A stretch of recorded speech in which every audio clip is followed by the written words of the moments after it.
Quadrivium on a mass scale today, those things, commercial television and those things, it simply wouldn't work. People wouldn't buy into all of the false rhetoric that's presented in those forms of media. So to go in real quick, the trivium is the first part of the trivium is grammar, and like I said, the trivium always has to be taught in a specific order. If it's taken out of that order, it becomes in and of itself a system of mind control. And a lot of publications on the trivium, if you look in encyclopedias and dictionaries and other publications, books and things like that, they almost always put the trivium out of order. They'll put logic first, they'll put rhetoric first, they'll put anything but grammar first. And grammar needs to be first because grammar is the parts of something, like the parts, like the bricks of a building or the parts of a car or parts of a model airplane. And we have to have, you can't have a finished car before you know what the parts are. Sure. So you start with the parts, right? And so I think a lot of folks, maybe the context that they have for the term grammar itself is all those funny rules of right. And I'm going to explain that here in just a second. So grammar answers the question of who, what, where, and when. And so grammar in the trivium is also known as knowledge, and you have to have knowledge of the parts that you're dealing with, whether it's car parts or parts of a building, the bricks of a building and things to put a building together, or the parts of language. So special grammar is when it deals specifically with a language like English or Russian or Latin, whereas general grammar is when it relates to objects in reality, when you're speaking them in language like tree or house or boat or tire or brick, etc., right? So general grammar is dealing with the parts of reality, and that's a big mistake with most people when they think about grammar and in fact the trivium itself is grammar is not recognized as the parts that make up reality that we put together. Okay, so as I said, grammar is who, what, where, and when of a subject, and it's discovering and ordering the facts of reality and comprises a basic systematic knowledge. Not only the rules developed and applied to the ordering of word concepts for verbal expression and communication, but our first contact with conscious order as such. This is the initial self-conscious technique used in properly, discursively, or sequentially organizing a body of knowledge from raw factual data for the purpose of gaining understanding through logic, and thus also organizing the individual human mind. And it is the foundation upon all other methods of organization and order. So that's what grammar is, okay? And that's why grammar is always first. And then logic, and a lot of people will say, oh, logic is bad, logic is against reality. And there's a lot of irrationalists out there since Kant, the German philosopher. And Kant has really made a mess of reality out there. But I'm not going to go into Kant too much now, but there's a lot of information that, basically Kant would create an idea in his head and then try and hold it to reality instead of looking at the evidence coming in via the five senses, looking at the parts of grammar and then building an idea based on the available evidence. He would work backwards. I often think of his work as being somewhat like Einstein's thought experiments, but without the math.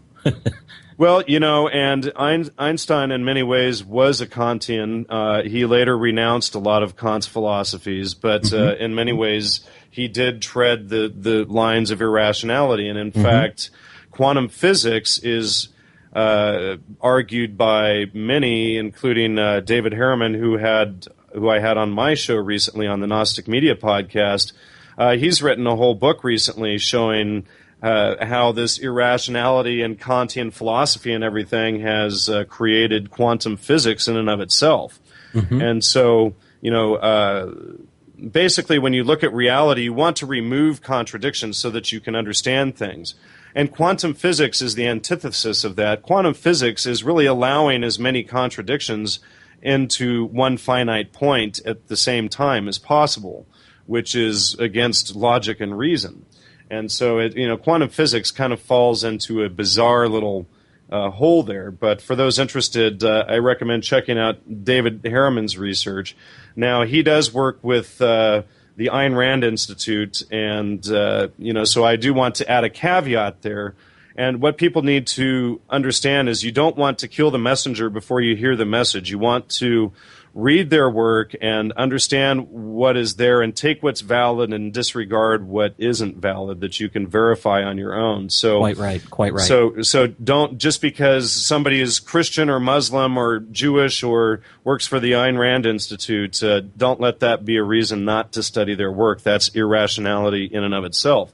Quite right. So logic is understanding, and logic is the art of non-contradictory identification, and that is actually a definition from Ayn Rand herself.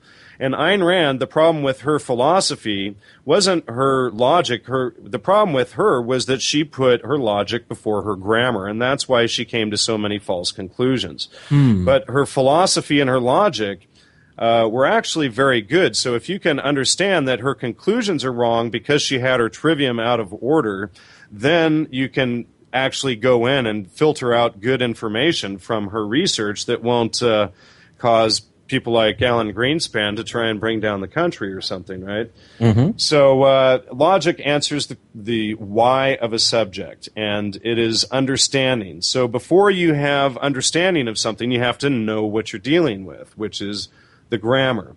And so you have grammar and logic, and then this comprises, well, let me read this here to you. It's developing the faculty of reason in establishing valid, i.e. non-contradictory relationships among facts, yields basic systematic understanding.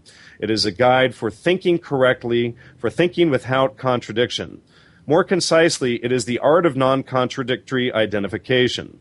The work of logic is proof. Proof consists of establishing the truth and validity of a concept or proposition in correspondence with objective factual reality by following a self-consistent chain of higher-level thought back down to foundational primary concepts or axioms.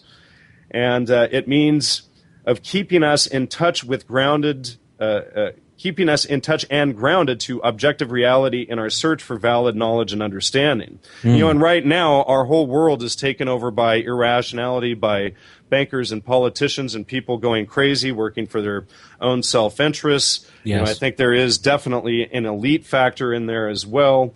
And, I know you put your caveat at the beginning of the interview here. But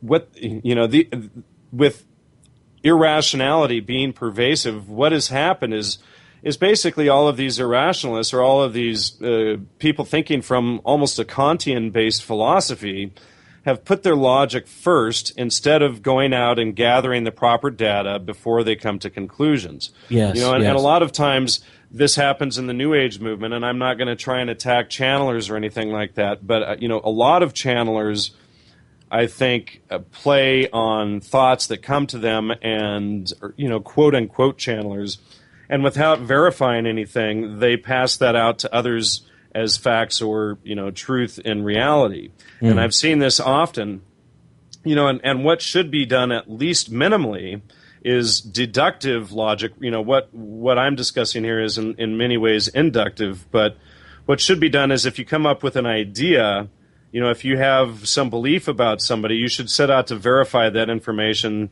through deductive knowledge and not just take it because you came up with the idea all of a sudden. Yes. So, yes. And I'm not saying that telepathy and things like that don't exist because I've experienced them personally myself many dozens of times. So, but you do have to find a systematic way for checking reality. For instance, I do a lot of research in entheogens, also known as psychedelics, and people in the psychedelic community are known for going on a trip and thinking that everything they saw without checking it afterwards is the truth. Mm-hmm. So the trivium is something that you would want people to study before they actually took entheogens, so that then they would have a systematic way of discovering fact from fiction in these visions that they have from these experiences. Mm-hmm. Mm-hmm. And I wonder, Mr. Irvin, if we might for a moment, for the listeners, I think sometimes it's good to have a tangible experience or a case study to be able to point toward to sort of provide some context or a frame of reference. And what occurred to me, what came to my mind just a bit ago, as something which is an example, I think, of this failure to apply the trivium that is, wide-ranging, broadly impacting the American public. In 2008... The global public, yeah. Yeah, well, you're quite right, yes. In 2008, with the financial collapse, many of our leaders found it very popular, and I think populist, to use the phrase "too big to fail" in referring to some of these financial institutions that were bailed out as well as GM. Yeah. Is that a good example, do you think, of having the trivium, out of order? Well, sure, and not only that, but these companies like AIG, et cetera, they're propping up the whole government. They're a part of this whole scam, right? So it's and in a quote unquote capitalist society, as Ayn Rand actually promoted in her philosophy, that and as the Adam Smith crowd and the Austrian School of Economics, they would never allow something like that to actually take place. In a free market system, if something fails, it fails, period. You don't extract billions of dollars out of the public to prop this company up that was a major cause of the problem in the first place. Quite right. And so anyway, let me get onto rhetoric here.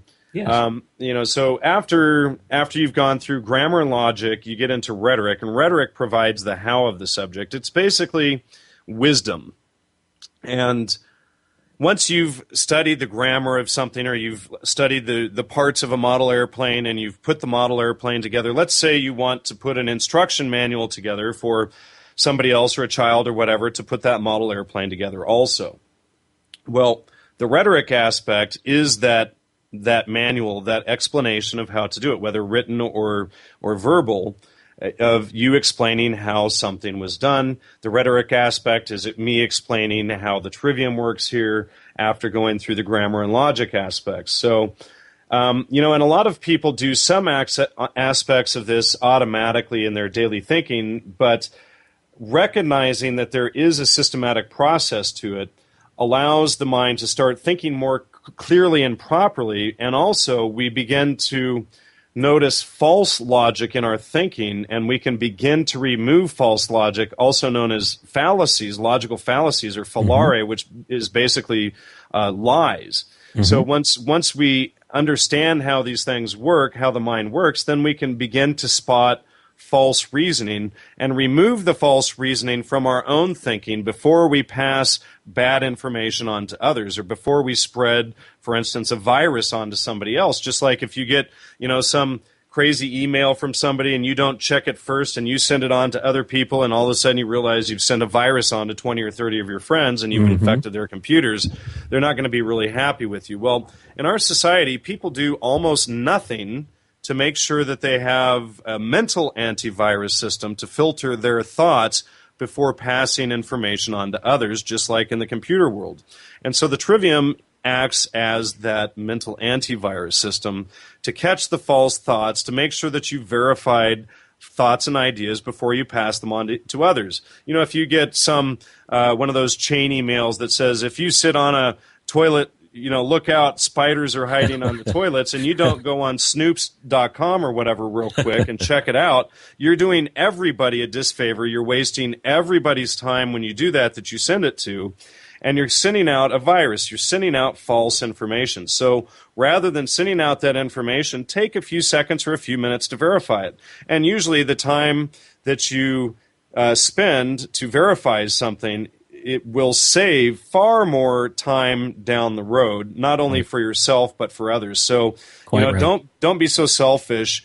Take a few minutes to verify that the information is valid before you send it on. And another thing that I like to, that I'll see people often do all over the place, I think that the Zeitgeist movement is in large part a mind-controlled socialist system, and I'm not a big fan of Zeitgeist. But Zeitgeist Part 1, in the part where he went into astrotheology, I have done a lot of research on astrotheology over the last decade, and there is substantial evidence to support it.